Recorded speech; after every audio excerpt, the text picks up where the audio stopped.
Alright, what's up there, YouTube? Today I'm going to talk to you real quick about the channel updates and what I've been doing. I've been really busy for the past, say, month, and I haven't done too many updates here on the channel because I've been so busy with work and editing and doing all this stuff. I haven't even had much time to go fishing and stuff like that, so I figured I'd bring you guys up to speed to what's going on and tell you about what's happening on the channel and what I'm doing in the future and what I'm doing completely in life.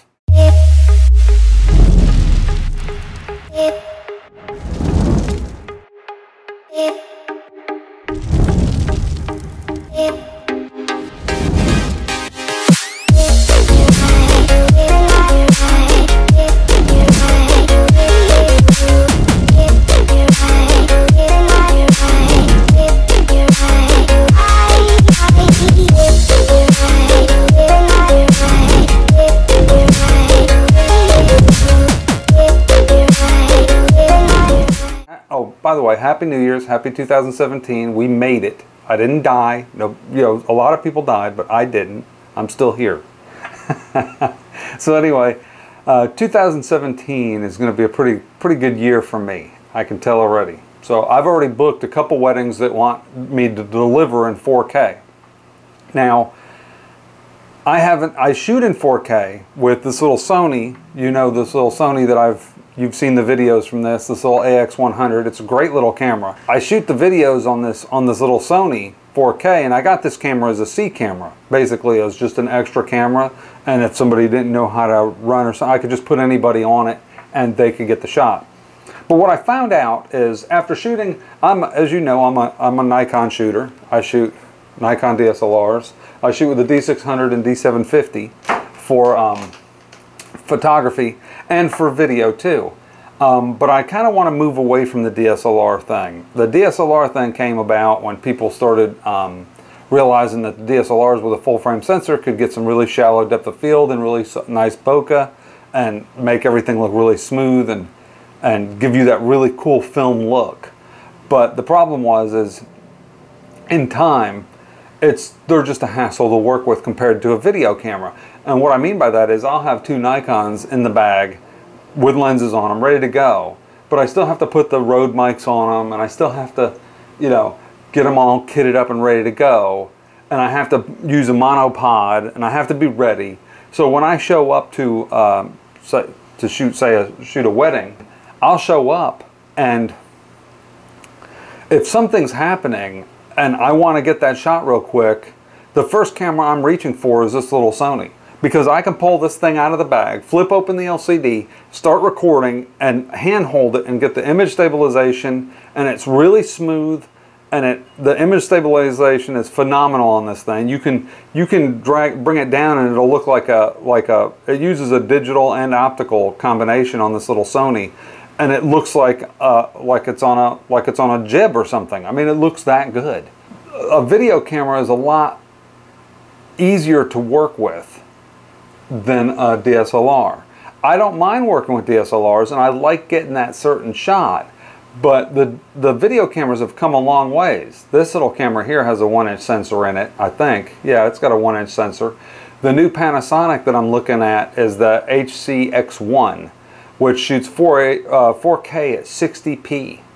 And the pictures I've seen from that thing are phenomenal. I mean, they're ridiculous. They're so clear. It's ridiculous. They look like the 4K that they showed you as examples at like Best Buy and stuff, that you're like, where is this 4K coming from? I haven't seen anything this clear before. This is ridiculous. That's what those pictures look like. There's things that say they're 4K and it's basically an upsampled HD image, like on the cell phones, when your cell phone can shoot in 4K, that little lens and stuff, it's not really true 4K like this. This thing shoots in true 4K. It shoots in Ultra HD at 60p. It shoots 1080 at 120 frames per second if you want to do slow motion. Just ridiculous. So that's number one, and I'm thinking of pairing it with the GH5, which is going to be announced, like I said, in a few days. They've already announced it, but they're going to come out with the full specs at CES this week. So hopefully we'll take a look and see what that comes out at. It's probably going to be around $2 grand. That's what they all are. but, and then you have to buy some lenses, but I can adapt one of these to, you know, I can adapt this lens, use a Nikon to micro four thirds adapter, and this lens here is one of my favorite lenses. This is the Nikon Edy 80 to 200 is the sharpest. This is the sharpest 200 millimeter lens I've ever seen. It doesn't have image stabilization, so you have to, if you're shooting photos or if you're shooting video, you have to keep this thing rock solid, like on a tripod or something. But this image is ridiculously sharp. It's the sharpest image, and this thing's made of metal. This lens sells for about it's metal. It's a tank. This thing is a tank. It sells for about, like, you can get them for about 800 bucks used or whatever, 600 or 800 bucks. Sometimes you'll find them this little auto to manual little dial here. This thing always breaks, so these things will be broke on them, and mine's not. This one's in pristine shape. I have to clean it. It's got some haze or something on the back of the lens, the back part of the lens. But anyway, this thing, it's a phenomenal lens. It's one of my favorite lenses. But I could throw that on the GH5. I could throw this on the GH5. I can use a micro four thirds lens on the GH5, and it'll do good. And the GH5 shoots 4K at 60p also. So I'm trying to shoot for that 4K at 60p look if I am going to go for something. The other camera that I was looking at was the JVC LS300, which came out in December of 2015, so it came out a year ago. People didn't start actually getting in their hands until January or February. You know how that always goes. Some people got them in December, but January, February. When it first came out, the body's kind of plasticky, but it's a Super 35 sensor with a micro four thirds mount. So if I use this lens on it, it'll use all of this lens, unlike the micro four thirds won't use all this lens. It actually zooms in, it crops in more. But that one will actually only crop into like basically a DX. So this becomes instead of a 200, it comes out to like a 300 or something like that, or 250 or whatever the crop distance is. It's a little longer, and it's not 80. It'll be like 95 or 105 to 305 or something. Whatever it comes out, it changes the focal length a little on the lens, but it does use all of the lens. So that's a pretty cool camera. And that camera also came out with an update in September. See, I kind of wait and see how these cameras are going to, like their updates, and see what happens as they add features and stuff. The update in September for that camera added 4K at 60p, I think. I don't know if it added 4K. I think they're still asking for 4K at 60p. I know it added true 4K, so 4096. It added that at 24p, and it added 120 frames at 1080, so it added that, and it also added the ability to zoom on a prime, which is cool. It has a built-in cropping adjustment tool that you can actually crop in on the sensor to make, say, this little full frame lens work, or a DX lens, or a micro four thirds. You can put a micro four thirds lens on there, and then instead of having the black around the edges or like a circle like some of the other ones, you can actually crop in and fill the frame with the lens. So you can use almost any lens that will adapt to micro four thirds on that camera without any vignetting or anything. It's actually really, really cool. The thing it lacks is image stabilization, because it's just basically a DSLR in a camera body. It has ND filters and stuff, and it has XLR audio inputs, which I like. This little wireless here works pretty good for if I'm like 50, 100 feet. Anything past that, or if it's a noisy situation, or if they turn the other way or rub it, I've had some dropouts with this. This is good if it's outside, and I can have the camera within eyesight, fairly close to the groom, picks it up just fine. This is great. This would be a good little backup wireless system. I need to get a new wireless system, like a good one. I don't like using these things. These things are okay if you don't have any other option. You can plug it in the soundboard, put it in the pocket, put a mic on them. You can, but then you have to sync it in post, and it's one more thing, one more step that could go wrong or have something happen. With the wireless, you make sure they're charged, you plug them in, and you're done. When you start recording, it's good. And you can record with the Panasonic Hcx1, you can record the audio from, say, the wireless on the one channel, and then I could take XLR and plug in, you know, a microphone and have an on-camera mic, and then I can also use one of these as a backup somewhere else, or I could even take this little Bluetooth jobby and put it, say, tape this thing to the podium or to somewhere, right? So now I've got this thing so small, look, this thing's so small that I could actually take this little job here and put some gaffer's tape and tape it to the mic stand. And they wouldn't have any idea. I mean, they wouldn't care. It's just taped to the mic stand right there. So somebody's talking and I can have it going directly to this camera. So it's a great second or third option for recording. So now I'm letting y'all know this because whatever I get in the next 2 months probably, I'm going to go ahead and review and have it on here, and you'll see a review of low light performance and everything. I'll probably do an open boxing and then later do a full review after I get some chances to shoot with it, because I want to see how it actually performs, whatever it is I get. So the one option is the JVC LS300, and that one also has Wi-Fi for streaming. It has a built-in streaming encoder, so you can actually stream the footage as you want, and you can record the two cards in, like, you can record one card at 4K and the other card at HD. You could record one card at HD and the other one as proxies. But the only thing is, if you're streaming, you have to record at whatever it's streaming at. That's the only bad part. So, and it won't stream. You obviously can't stream 4K even with a wired connection. It's just too much. So I would have to stream I'd have to record in HD for that option. So the other option is, like right now, I use one of those, what is that, the Teradek. That's the solution that I plug on my cameras when I have to do a live stream. And, you know, they're like 600 bucks. So basically, you don't have to do that with the JVC. Now, the Panasonic doesn't have any built-in streaming, but it's got a built-in lens. It's f2.8 to f4 something, which the only problem about that is this is f2.8 for the whole length. So this thing with like a speed booster on it, you put a speed booster, it makes it even faster. On the LS300, that at full zoom would be even brighter than the Panasonic fixed lens camera. So I'm still not real sure about what I'm going to do there. It's going to be one of those. I'm leaning towards the JVC because I like JVC's products in the past. And I think they're trying really hard to make this camera work. They came out with an update that was free, that added a bunch of features. That's a pretty cool idea. The other feature that they added was you could take a prime lens like this, 50, put it on there, and use the digital zoom. And it uses the zoom rocker to digitally zoom in to fill the 4K frame. So if this is a 50, it's at 50 when it's wide, and you can zoom in to, say, 70. So it basically turns this into a 50 to 70 zoom, and it's super smooth. You can't tell that that's a pretty cool feature. So that's the one thing. The other one is there was, for a second camera, I'm still not sure about the GH5 because I don't really need, I have this little Sony, that's a 4K camera. I would have the other camera, whatever it was. The GH5 shoots 60p, but this Sony doesn't shoot 60p.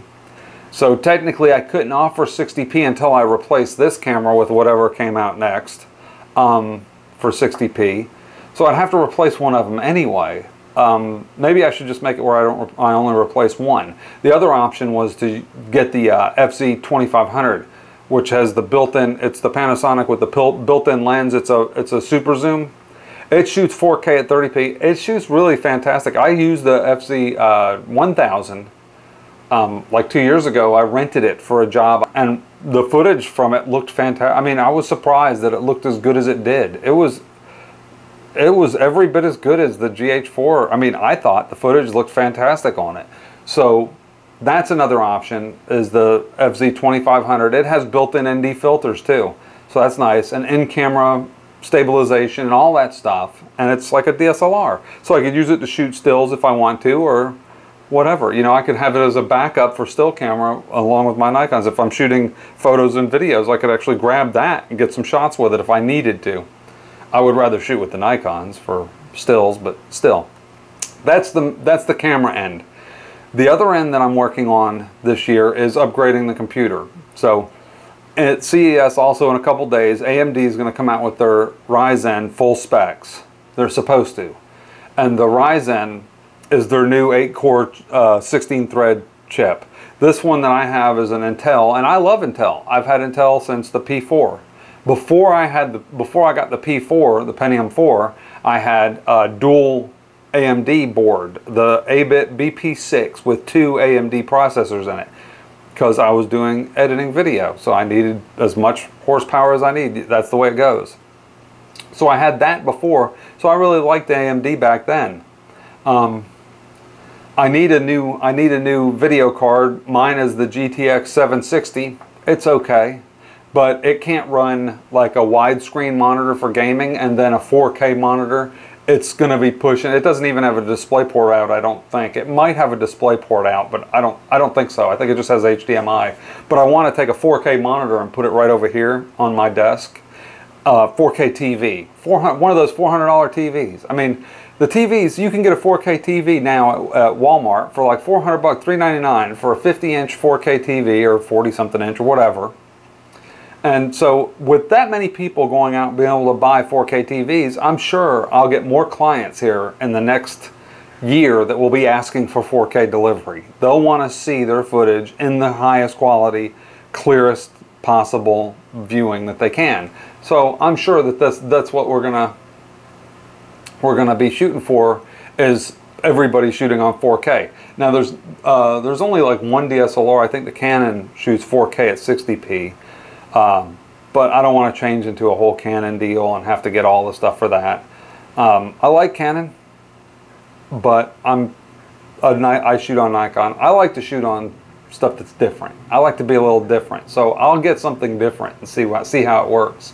And that's good for you too, because there's not a whole lot of reviews on stuff that's, you know, different, like this Sony AX100 or this wireless Bluetooth system. No, I've only seen like 1 or 2 of these reviews on this. I did one, and then I did one on a TV too, you know, cheap TV from Walmart or Best Buy or something that had Roku built in. I made a review on that. I'll do a review on the TV that I get too, because, you know, you guys want to know what this stuff is and see if it's something that you want to get. I like to watch the reviews also and see if it's something that I'd be interested in getting. So that's why I bring you guys this stuff. So I'll probably get in March when it's released, the AMD Ryzen 8-core, if it's at 4 gigahertz. Like if it's starting out at 3.4 with a turbo up to 4 gigahertz, then I'll get it.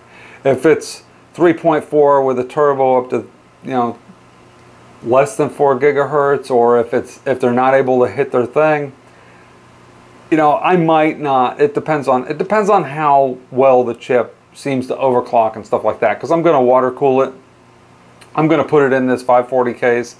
I'm going to get an AM4 motherboard. I'm going to get 64 gigs of RAM, stick it in there, the fastest RAM I can.